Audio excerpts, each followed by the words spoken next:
வாந்தி வரும் பொழுது யாரெல்லாம் வைத்தியம் பார்க்குறாங்கிற பேரில் மருந்து மாத்திரை சாப்பிட்டு வாந்தியை உள்நோக்கி அழுப்புறோமோ என்னாகும் தெரியுமா? கரெக்டாக 7 நாள் நோட் பண்ணி வச்சுக்கோங்க. அப்புறம் என்னாகும் தெரியுமா? பேதி ஆகும். இந்த வழியாக வெளியே வரலையா, அந்த வழியாக வெளியே வரும். நம்ம என்ன பண்ணுவோம்?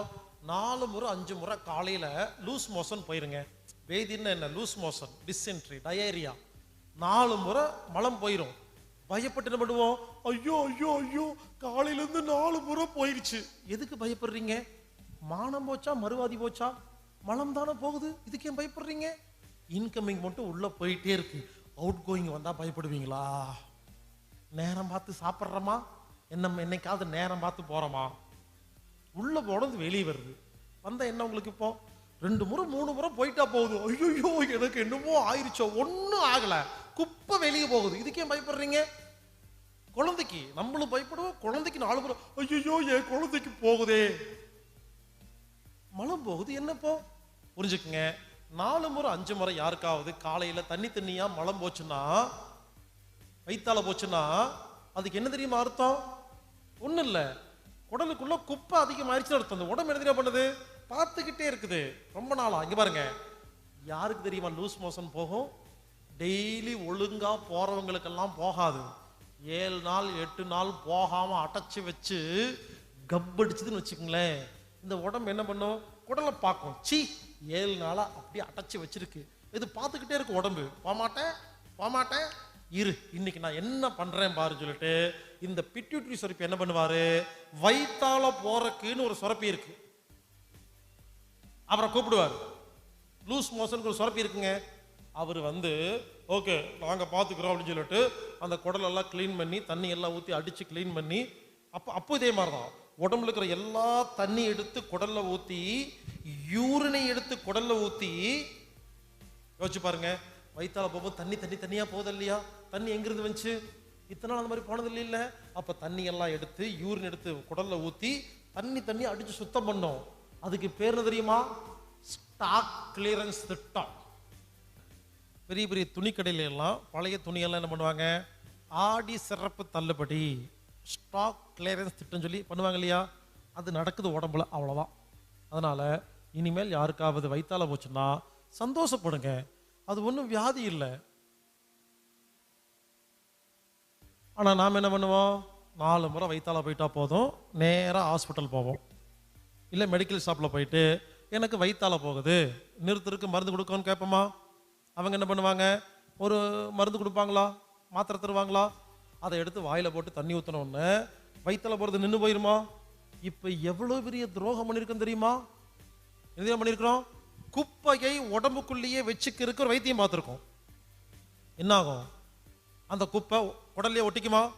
முதல்ல இருந்தாலும் பரவாயில்ல, இப்போ கழுவி க்ளீன் பண்ணி மறுபடியும் ஒட்டாது. இப்படி யாராவது வயித்தால போகும்போது மாத்திரை சாப்பிட்டீங்கன்னா ஒரு 15 நாளைக்கு வயித்தால போகாதா? ஆனால் நல்லா ஒட்டிக்குமா? அப்போ என்ன ஆகும்? குப்பை உடம்பில் அதிகமாகுது. தயவு செய்து புரிஞ்சுக்குங்க, இனிமேல் வயித்தால போகும்போது அந்த மாதிரி மாத்திரையெல்லாம் சாப்பிடக்கூடாது. அப்போ என்ன பண்ணணும்? வயித்தால போச்சா போயிட்டு வாங்க. என்ன இந்த சினிமா படத்தில் காட்டுற மாதிரி கவுண்ட் மணி இதெல்லாம் வந்து வயித்தால மாத்திரைலாம் சாப்பிட்டுட்டு 4 முறை 5 முறை போன உடனே அப்படியே டயர்டா, ஐயோ அம்மா போயிட்டோமே அப்படின்னு டயர்டா இருக்கு, அவ்வளோதானே. அதுக்கு ஒரு ஐடியா சொல்கிறேன், அந்த ஐடியாவை கேளுங்க. ஒரு சொம்பு எடுத்துக்கணும், ஃபுல்லாக தண்ணி எடுத்துக்கணும். தண்ணி கொதிக்க வச்ச தண்ணி இல்லை, சாதாரண பிளைன் வாட்டர். ஒரு சொம்பு தண்ணி எடுத்துக்கணும். நல்லா கேளுங்க, வயிற்றால போகும்போது, லூஸ் மோஷன் போகும்போது நம்ம உடம்புக்கு என்ன தெரியுமா வேணும்? நிறைய சர்க்கரை வேணும், நிறைய உப்பு வேணும், நிறைய தண்ணி வேணும். அப்போது தண்ணிக்கு சாதாரண தண்ணி, கொதிக்க வைக்காத தண்ணி. உப்புக்கு இந்த பொடி உப்பு போடாதீங்க, பொடி உப்பு வாங்கவே கூடாது, சரிங்களா? கல்லுப்பு போட்டு கலந்துக்குங்க. சர்க்கரை வேணுமா? அப்போ என்ன பண்ணணும்? வெள்ளை சர்க்கரையை மட்டும் சேர்த்திக்காதீங்க. இந்த அஸ்கா சர்க்கரைன்னு சொல்லுவாங்க, சில ஊரில் சீனி சர்க்கரைன்னு சொல்லுவாங்க. இந்த ஒயிட் சுகர் அது வேண்டாம், சரிங்களா? அது விஷம், அது வாங்கவே கூடாது. நாட்டு சர்க்கரை, அச்சு வெல்லம், உருண்டை வெல்லம், பனங்கற்பட்டி, நாட்டு சர்க்கரை, ப்ரௌன் சுகருங்க. அது ஹலோ, ப்ரௌன் சுகர்னா வேற ஒன்று இருக்குது, அதை போட்டுறாதீங்க. அது இல்லை, அது போதைப் பொருள். சொல்கிறது தெளிவாக சொல்ல மாட்டிருக்கு, அப்புறம் நீங்கள் தானே சொன்னீங்க அப்படிலாம் ஆடக்கூடாது. ஸோ ப்ரௌன் சுகர் எடுத்து உள்ளே போட்டு உப்பு போட்டு கலந்துடணும். இந்த தண்ணியை யாருக்காவது வயிற்றால போயிட்டு இருந்துச்சுன்னா, நான் சொன்ன மாதிரி தண்ணி கலங்கி ஒரு சொம்பு குடிச்சிருங்க. இதுதான் ட்ரீட்மெண்ட். உடனே எல்லாரும் கேட்பீங்க, சார் இந்த மாதிரி வயிற்றால போயிட்டு இருக்கும் பொழுது இப்படி ஒரு சொம்பு தண்ணி குடிச்சா நின்று போயிருமா? அதானே, நிற்காது, இன்னும் நல்லா வரும். நான் நிறுத்துறதுக்கு ஐடியா கொடுக்கல, போயிட்டு வரைக்கும் தெம்புக்கு ஐடியா கொடுத்துருக்கேன். உங்களுக்கு என்ன சொன்னீங்க? உடம்பு டயர்டாக சொன்னீங்களா இல்லையா? அதுக்கு தெம்புக்கு தான், புரிஞ்சுங்களா? இதை குடிச்சா மறுபடியும் வரும், போயிட்டு வரணும், மறுபடியும் ஒரு சொம்பு குடிக்கணும், மறுபடியும் வரும், போயிட்டு வரணும், குடிக்கணும், போயிட்டு வரணும், குடிக்கணும், போயிட்டு வரணும். உடனே கேட்பீங்க, ஏங்க இப்படி குடிச்சு குடிச்சு குடிச்சு போயிட்டு போயிட்டு வந்துட்டு இருந்தா எப்பத்தான் நிறுத்துறது? இதுக்கு ஒரு முடிவே இல்லையா அப்படின்னு கேட்டா இருக்குது. அதுக்கு ஒரு ரூல்ஸ் இருக்குங்க. அதாவது டிசென்ட்ரி ஆகும் பொழுது, லூஸ் மோஷன் போகும் பொழுது யாருக்குமே யூரின் வராதுங்க. செக் பண்ணி பாருங்க, வரும், ரொம்ப கம்மியா வருங்க. வழக்கமா போற நிறைய, ஏன் தெரியுமா? யூரின் தண்ணி எல்லாம் அது வழியா போயிட்டு இருக்கா. நல்லா கேளுங்க, குடிக்கிறீங்க போறீங்க, குடிக்கிறீங்க போறீங்க, திடீர்னு ஒரு தடவை ஒரு சொம்பு தண்ணி நான் சொன்ன மாதிரி குடிச்சிட்டு போனீங்கன்னா மலம் வராது, ஒரு சொம்பு யூரின் வரும் வெள்ளையா. அப்ப என்ன அர்த்தம்? உடலுக்கு தண்ணி தேவையில்லைன்னு யூரின் வெளியே வந்துருச்சா? எப்ப தண்ணி குடிச்சு யூரின் வருதோ அது வரைக்கும் மலம் போயிட்டு இருக்கணும். எப்ப தண்ணி குடிச்சு நிறைய யூரின் வந்துருச்சோ நீங்க புரிஞ்சுக்கிட்டு, ஓஹோ கிளீனிங் வேலை முடிஞ்சு போச்சு, அதான் நிறைய யூரின் வருதுன்னு புரிஞ்சுக்கிட்டு அதுக்கப்புறம் இந்த தண்ணி குடிக்க நிறுத்திடணும். நிறுத்திட்டு ஒரு அரை மணி நேரம் 1 மணி நேரம் படுத்து ரெஸ்ட் எடுக்கணும். அப்ப என்ன ஆகும்? நல்லா பசிக்கும். உடனே போய் நான் சொன்ன மாதிரி பழைய மாதிரி எடுத்து சாப்பிடக்கூடாது. இட்லி, தயிர் சாப்பாடு இந்த மாதிரி சாப்பிடணும். நல்லா புரிஞ்சுக்குங்க. தயிர் சாப்பாடு சாப்பிட்டா பேதி ஆகிறது நிற்கும். தயிர் சாப்பாடு சாப்பிட்டீங்கன்னா ரொம்ப சிம்பிளாக நின்று போயிடும், முடிஞ்சு போச்சு. அப்புறம் அன்னைக்கு லைட்டாக சாப்பிட்டுக்குங்க, அடுத்த நாள் வந்து ஹெவியாக சாப்பிட்டுக்கலாம். அதனால் இனிமேல் தயவுசெய்து புரிஞ்சுக்குங்க, பேதி ஆகிறது, லூஸ் மோஷன் போகிறது, டிசென்ட்ரி டயேரியாங்கிறது ஒரு வியாதி கிடையாது. அது வந்து குடலை சுத்தம் பண்ணுற வைத்தியம்னு புரிஞ்சுக்கிட்டு நான் சொன்ன மாதிரி ஒரு சொம்பில் பனங்கருப்பட்டியும் கல்லுப்பும் போட்டு கலந்து ஒரு சொம்பு குடிச்சு போயிட்டு போயிட்டு வந்து யூரின் வரும்பொழுது நிறுத்திட்டீங்கன்னா குடல் சுத்தமாயிருமா? இனிமேல் உலகத்தில் யாருக்குமே குடல் சம்பந்தப்பட்ட எந்த வியாதியும் வராது. இந்த அப்பெண்டிக்ஸ்னு ஒரு நோய் சொல்றாங்க இல்லையா, குடல் வாழ்வு பிரச்சனை, அது ஏன் யாருக்காவது தெரியுமா? நல்லா கேளுங்க. அப்பெண்டிக்ஸ்னு ஒரு உறுப்பு இருக்குங்க, அது குடல்ல ஒட்டிட்டு இருக்கும். அதோட வேலை என்னன்னா குடல் இருக்கிற கழிவையெல்லாம் எடுக்கிறது. இன்னொன்னு, குடல்ல இருக்கிற சத்து பொருளை உறிஞ்சு லிவர் கொடுக்கிறது. அடுத்தது, உடம்புல ரைட் லெஃப்ட் இருக்கு இல்லையா, இடது பக்கம் வலது பக்கம், இதை ரெண்டையும் ஒரே மாதிரி பேலன்ஸ் பண்றது. இப்படி நிறைய வேலை பண்ணிட்டு இருக்கு, சரிங்களா? அப்போ அப்பெண்டிக்ஸ் ஏன் வலிக்குதுன்னு கேட்டீங்கன்னா, அப்பெண்டிக்ஸ் வலிக்கிற காரணம் அப்பெண்டிக்ஸ் கெட்டெல்லாம் போகலைங்க, குடல்ல குப்பை அதிகமாயிருச்சு. ரொம்ப வருஷ குப்பை அதிகமானனால அப்பெண்டிக்ஸ் கத்துதா, வலிக்குதா? அப்பெண்டிக்ஸ் வலிக்கும் போது யாராவது ஹாஸ்பிட்டல் போனீங்கன்னா ஸ்கேன் பண்ணி பார்த்துட்டு சொல்றாங்க, அப்பெண்டிக்ஸ் வந்து வெடிக்க போகுது, உயிர் போயிடும். உள்ள ஐசியூல வச்சுக்குவாங்க, வச்சுட்டு சொல்லுவாங்க, உங்க ஆள் உள்ள இருக்கிறாரு, அப்பெண்டிக்ஸ் வெடிக்கிற மாதிரி இருக்குது, 1/2 hour டைம், அதுக்குள்ள நீங்க பணம் கட்டிட்டீங்கன்னா நீங்க வந்து ஆளை கூட்டிட்டு போயிடலாம், இல்லைன்னா பாடி எடுத்துட்டு போயிடலாம்னு சொல்லுவாங்க. இப்படியே சொல்றாங்க. நாம் என்ன பண்ணுவோம்? என்னதான் நல்ல விஷயங்கள் தெரிஞ்சிருந்தாலும் நம்ம வீட்டில் அம்மாவுக்கோ தங்கச்சிக்கோ அப்பாவுக்கோ குழந்தைக்கோ ஒரு உடம்பு சரியில்லைன்னா இந்த நம்ம டெக்னிக்கெல்லாம் யோசிச்சுட்டு இருப்போமா? ஒரு வேளை உயிர் போச்சுன்னா என்ன பண்ணுறதுன்னு பயந்து சொல்கிற பணத்தை கட்டிட்டு அப்பெண்டிக்ஸை ஆப்ரேஷன் பண்ணி வெளியே கூட்டு வந்துடுறோமா? புரிஞ்சுக்குங்க, அப்பெண்டிக்ஸ் என்பது வெடிக்குதுன்னு சொல்கிறாங்க இல்லையா, ரொம்ப சிம்பிளுங்க. குப்பை அதிகமாயிருச்சுங்க. அந்த மாதிரி அப்பெண்டிக்ஸை வெட்டி எடுக்கக்கூடாது. உடம்புக்குள்ள குப்பையே போகாமல் இருக்கிறது எப்படி, உள்ள போன குப்பையை வெளியெடுக்கிறது எப்படிங்கிறத நான் இன்னைக்கு சொல்லி கொடுப்பேன். அதையெல்லாம் கற்றுக்கிட்டு அதை செஞ்சீங்கன்னா இனிமேல் அப்பெண்டிக்ஸ் வலிக்கவே வலிக்காது. அப்போது எடுக்க வேண்டிய அவசியம் இல்லை. அப்படி ஒரு வேளை எமர்ஜென்சி எடுக்கிற மாதிரி இருந்தாலும் நான் சொல்கிற மாதிரி இப்போ சொல்லிக் கொடுப்பேன். எப்படி குப்பையெல்லாம் வெளியெடுக்கிறது, எப்படி உடம்பை சுத்தமாக வச்சுக்கணும்னு சொல்லிக் கொடுப்பேன். அந்த டெக்னிக்கை ஃபாலோ பண்ணி உடனே குப்பையை வெளியெடுத்தோம்னா உடனே அப்பெண்டிக்ஸ் சரியாக போயிடும். அதை வெட்ட வேண்டிய அவசியம் இல்லை. தயவுசெய்து புரிஞ்சுக்குங்க. இந்த அப்பெண்டிக்ஸ் வெட்டுறது, அப்புறம் அதே மாதிரி பித்தப்பையில் கல்லுன்னு சொல்லி உடனே ஆப்ரேஷன் பண்ணணும், பித்தப்பை எடுத்துடணும், இல்லைன்னா உயிருக்கு ஆபத்துன்னு சொல்கிறாங்க இல்லைங்களா. நான் ஒரு கேள்வி கேட்குறேன். உங்கள் குழந்தைய கடத்திக்கிட்டு போயிட்டு உங்களுக்கு ஃபோன் பண்ணுறேன், உங்கள் குழந்தை இப்போ ஏன் கஸ்டடியில் தான் இருக்குது, நீ எனக்கு 5 லட்ச ரூபா கொடுத்தீங்கன்னா குழந்தைய விட்டுருவேன்னு சொன்னால் இதுக்கு பேர் என்ன? கிட்னாப்பர். ஆனால் ஐசியூவில் டாக்டர் உள்ளே வச்சுட்டு வெளியே வந்து டீசெண்டாக அவங்க குழந்தையோட உயிர் வேணும்னா 5 lakhs கட்டுங்க, இல்லைன்னா பாடின்னு சொல்கிறாங்க, கொஞ்சம் டீசெண்டாக கிட்னாப் பண்ணுறாங்க நான் நினைக்கிறேன். யோசிச்சு பாருங்க. உயிரை வச்சு நம்மக்கிட்ட கேட்குறாங்க. நமக்கு டெக்னிக் தெரியுதோ இல்லையோ வேற வழி இல்லாமல் உயிரை காப்பாற்றுறதுக்கு பணம் கட்டுறோமா இல்லையா? தயவுசெய்து புரிஞ்சுக்குங்க. இந்த மாதிரி சுச்சுவேஷன்லாம் வராமல் இருக்கணும்னா நம்ம செய்ய வேண்டியது குடலை எப்பொழுதும் சுத்தமாக வைத்துக் கொள்ள வேண்டும். அதே மாதிரி ஹிரண்யான்னு என்ன?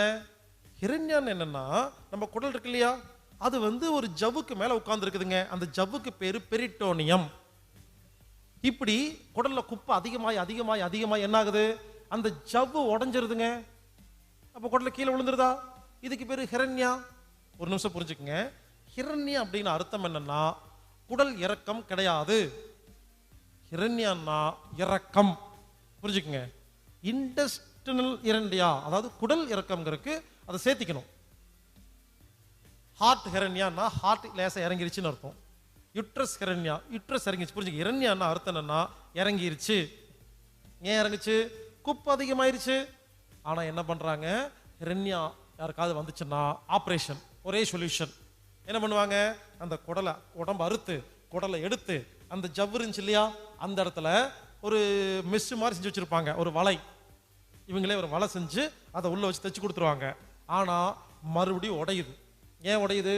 சில பேர் சொல்லுவாங்க, எனக்கு இது வரைக்கும் 3 முறை ஹிரண்யா ஆப்ரேஷன் பண்ணியிருக்கிறேன். ஏன் 3 முறை பண்ணீங்க? முதல்ல உடஞ்சதில்ல, யோசிக்கணும் ஏன் உடஞ்சதுன்னு. குப்பை அதிகமாயிருச்சுன்னு உடஞ்சிருச்சு.